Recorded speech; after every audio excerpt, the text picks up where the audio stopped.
Bonjour, je suis Pierre Germain, je suis associé fondateur chez Ecube. Notre idée était de créer une boutique de conseil en stratégie spécialisée dans le secteur de l'énergie. Donc une boutique de conseil en stratégie au sens anglo-saxon, une équipe avec concentrant un haut niveau d'expertise sectorielle, une équipe à taille humaine, à la main de nos clients, pratiquant ce métier du conseil dans un registre de sur-mesure. Il existait déjà des structures de ce type-là dans d'autres secteurs d'activité, dans les télécoms, dans les services financiers.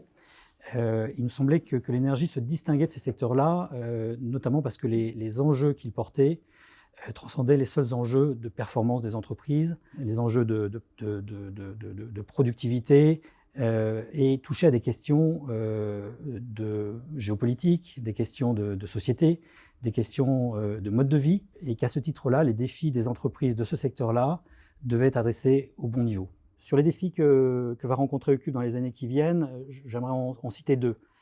Le premier défi, il part du constat qu'au cours des 10 dernières années, le secteur de l'énergie et de l'environnement est probablement l'un des secteurs qui a subi les plus fortes transformations, notamment à la lumière de la prise de conscience de l'urgence climatique. Les acteurs historiques du secteur en particulier ont subi une pression considérable, venant à la fois des évolutions réglementaires, à la fois de l'exigence de performance économique, venant de la prise en compte de l'évolution des attentes de leurs clients. Et donc ce défi de nos clients, c'est notre défi, c'est d'être à la hauteur des attentes de nos clients. Le deuxième défi, c'est vis-à-vis de nos collaborateurs.